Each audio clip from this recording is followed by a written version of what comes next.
Duality of Man and divinity itself. Because we're going to get into the divine masculine. I've already recorded a video about it. And it does go into a lot of interesting details and a lot of different avenues for where I wanted to take it. And the whole reason for not only creating this video series, but also creating more, is because something so simple can take on a much deeper nuance and almost philosophical kind of level with itself. Not because it needs to be or it has to be that way. It's just when you're participating with information, when you're participating with ideas, the ideas start building on themselves. The ideas start evolving and changing and growing and adapting and redefining themselves in the moment rather than them needing to be enforced.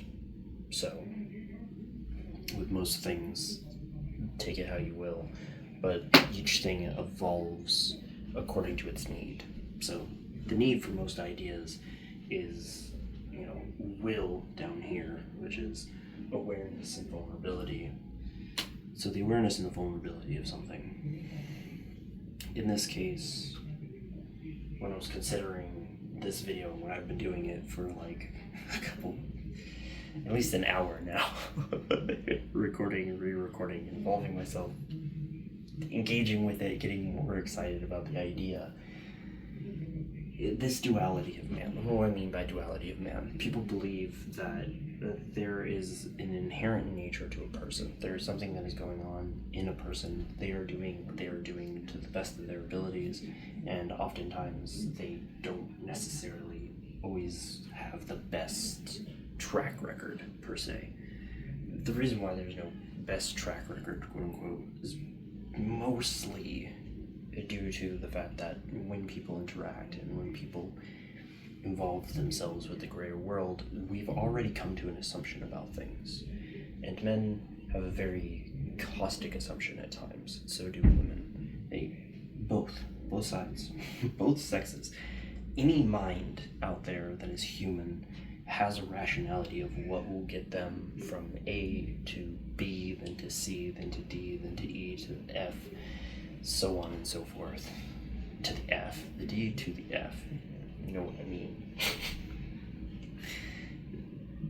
Continuing on that trend and continuing to evolve that and trying to understand it and rationalize our journey into that understanding is usually done from a standpoint of noticing patterns. So I'm going to display patterns for you. Specifically patterns that were designed by people that I worked with. We'll name one Mr. T, one Mr. B, and one Mr. S. So, Mr. T, he came to work, he only worked, and he only focused on doing this one task. Every time he did this task, it was just to fuel his anticipation for going home and no longer interacting with, dealing with, caring about anyone around him. This is my favorite story. I love the guy. He's a great example.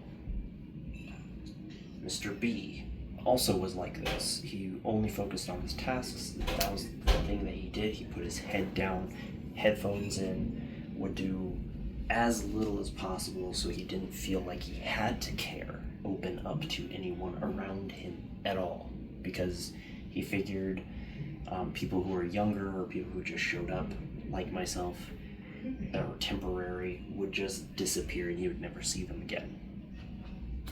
That's true. I never showed up again. Spoiler, I did that. Yeah, that was me.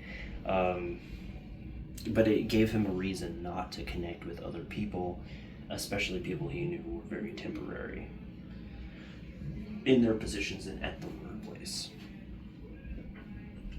Mr. S wasn't like the other two. He didn't necessarily have the same driving motivation and connection with distance as the other two did for varying reasons, which is caring. He instead was somebody who kind of wanted to give more of himself, but also felt like there is such thing as too much. So he regulated how much of himself he was really willing to share with other people. This is their duality, right? The duality is, for at least two of them, is like you either care or you don't care, and you're saving yourself grief or trouble or needing to worry about other people. For at least one of them, it's this idea that you can regulate. There's a level of control. I mean, for both of them, there's a level of control, at least as far as I can see. But to explain that level of control, it's you have expectations around you. You want to evolve into something. You want to do something with your life, and you also want to involve other people. But you also realize that you need a certain level of control over yourself in order to manage that situation. So when you're controlling yourself, you spend less time dealing with the people around you because you're more invested in what you have control over, which is yourself. So, the duality. To control yourself, to stop yourself from really investing in other people, absolutely, people do that.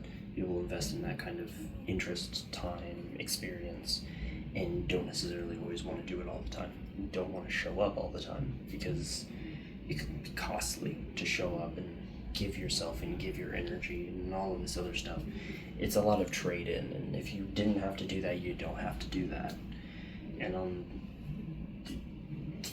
at least for two of them. For the other, control is moderate. You're constantly giving a little bit of yourself and holding off another part of yourself so that you can just kind of tit and tat between the two.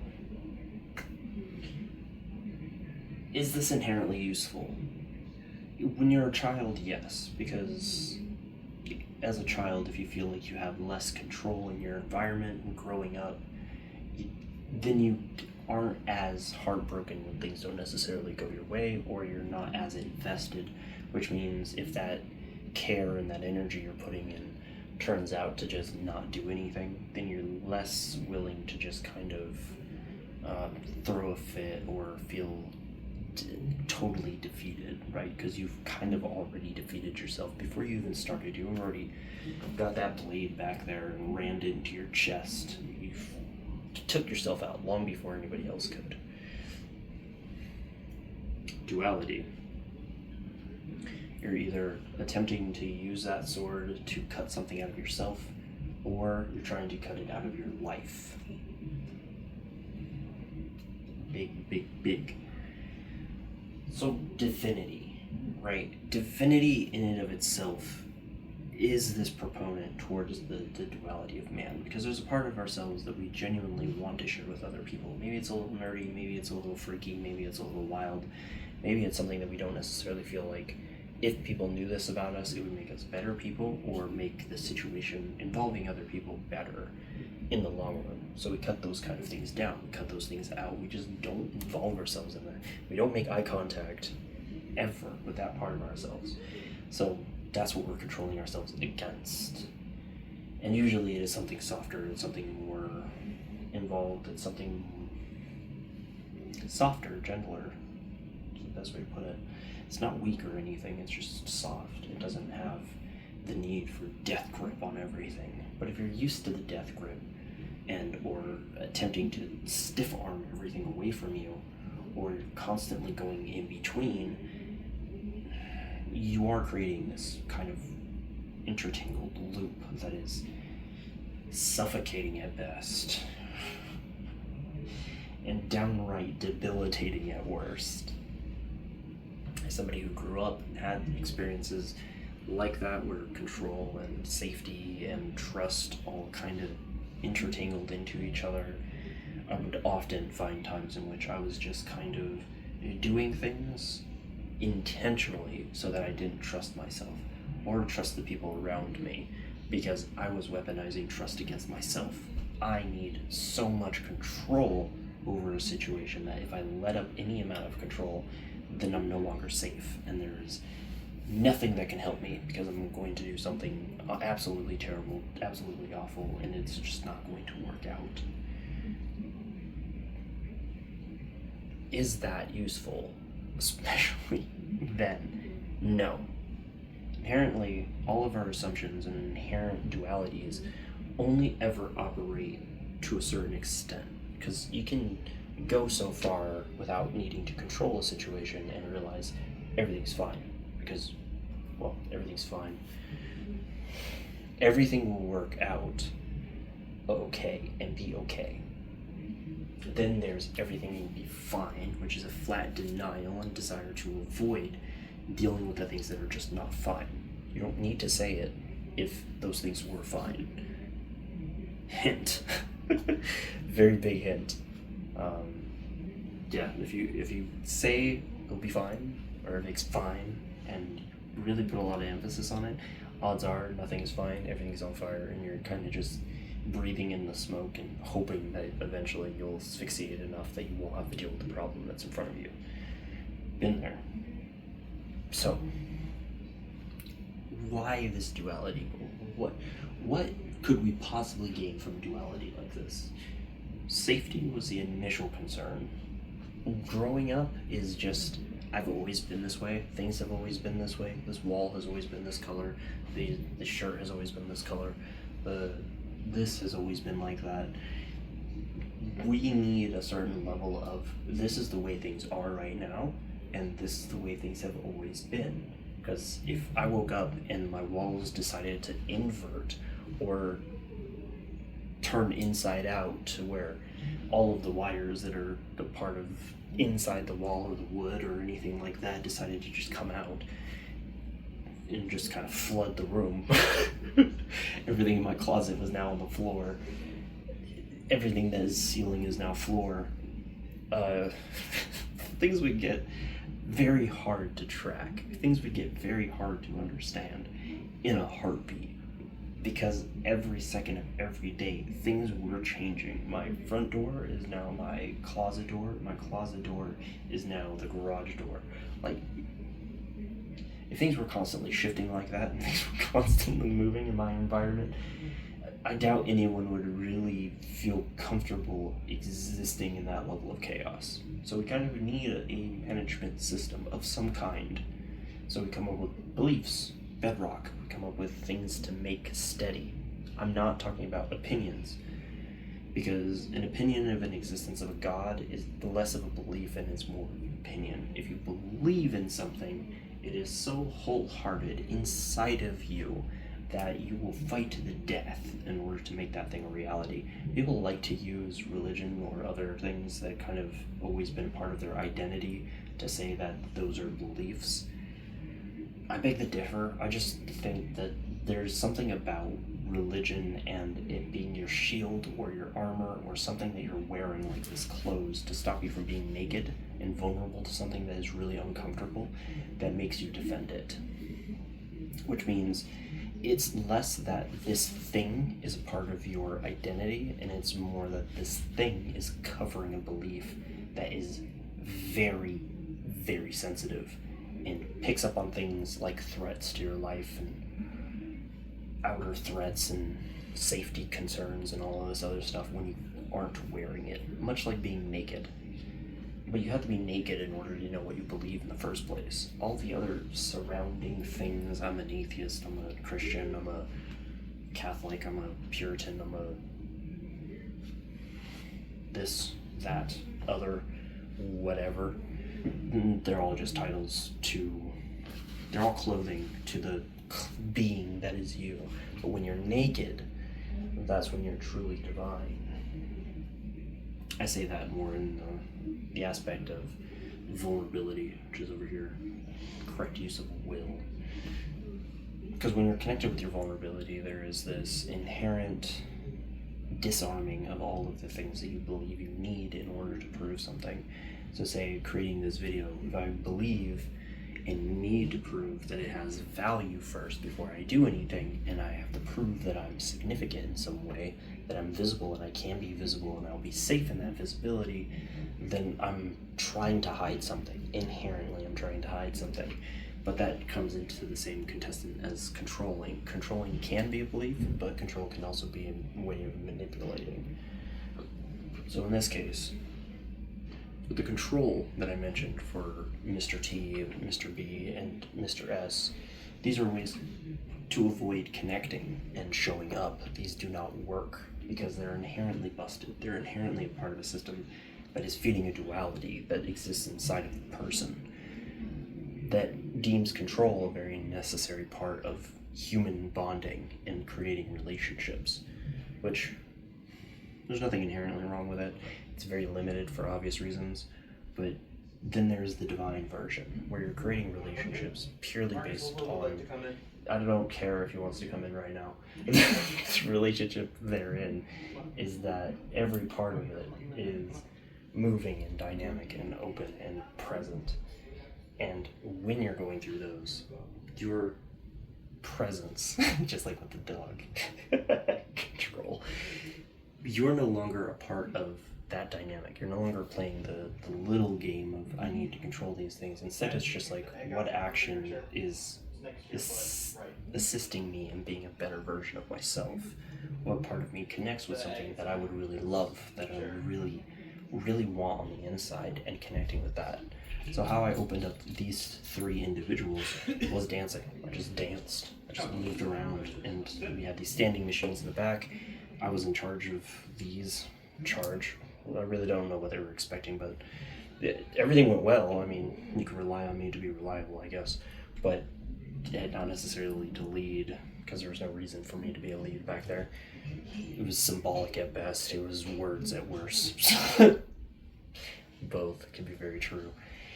But I danced. I showed a part of myself that I don't necessarily show in front of people, which is my moves, you know, when I'm listening to music. So when I was dancing and stuff like that, it allowed him to realize he does get affected by his environment, Mr. T, because Mr. T was the closest. Mr. T realized that, man, this guy is annoying. I really don't like him. First he had beef with me, but he never really voiced his beef with me, because I never engaged him on that level, so he couldn't engage me on that level. Simple as. And then that combination between the two became how I connected to Mr. B and how I connected to Mr. S. People who started to turn to me and talk to me differently, or show me different parts of their attitude and behavior. Mr. B showed me a different attitude in his behavior when he was blowing bubbles like a little kid. He was showing me how to blow bubbles and stuff like that. It was really cute. I loved it. Saw the inner child come out immediately, and then run back into safety as he's like, I don't really know why I did that, written all over his face. And then he went back. Mr. S came to me same day and was like, I have this problem and I really want to like talk to somebody about it. So he talked to me about it. And Mr. T the entire time after that dance would just open up to me because he wanted to. For whatever reason, he felt comfortable talking to me. And it was just me dancing. It was me being myself. Oh no. It was just me saying yes to something, like dancing, in order to provide an opening for that person to realize that they have a little bit more to offer than just showing up to work. So this duality, what do you do with this duality, the sea of duality? Having moments of reflection where you've had moments where you can demonstrate that kind of thing that has happened, where you've said yes to something for yourself and realize that it also opened the doorway for other people to start saying yes to things that they really wanted to do. In my case, it was saying yes to dancing because I really wanted to move my body. I really wanted to connect with something and just involve myself in a more physical way than just walking back and forward, keeping my mind on these machines that I was running. Because that relationship of you're doing something and you're helping other people never really plays into conversations, and I want it to be part of a conversation. The duality of man is that humanity has the opportunity to always heal itself and heal each other and to do things that reach out and extend to each other. So we're holding each other's hands, we're linked arm in arm, we're connected into this bigger thing. Because we just had a forest fire not too long ago here in Spokane. Smoke is everywhere, so it's the greatest metaphor for the difference, I guess, in a playful way. Is like if a fire starts, up the street and it spreads like crazy. If there's damage and there's refuse and there's terrible things happening, that smoke affects everyone in the area. Because guess what? If a person shows up shut off at work, it guarantees the next person is going to be shut off. And it guarantees the next person is shut off. And it guarantees the next person is shut off. And it guarantees the next person is just as shut off and in control of themselves as they could possibly be. But if somebody shows up and is just open to the opportunity to dance, to express themselves, everybody was watching me, by the way. I wasn't even paying attention to them for like 5 minutes because I was just feeling how my body was like reacting to dancing.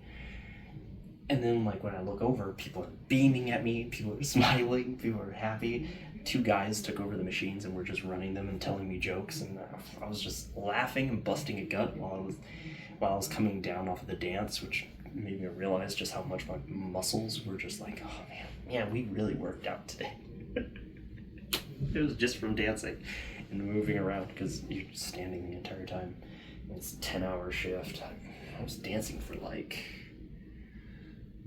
a long time, many hours of dancing. It wasn't brief. It was quite a bit. I was in the flow, man, and I don't even remember it.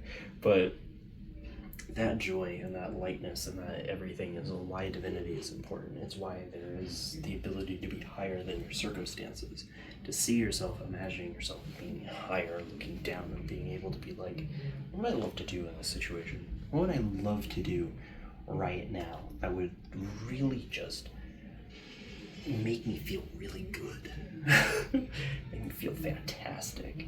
And oftentimes it is something very simple, like dancing, or having a conversation, or coming to a conversation with a different energy entirely.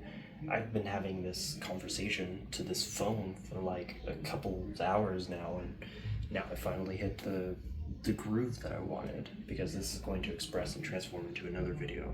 I set the table with the distorted perception of masculinity, but I believe this one really sits on its own, but also helps move into the next part, because then I can explore it more. It's the ability to bring more and be more and give more and receive something that you otherwise wouldn't in the field. That's what divinity is about.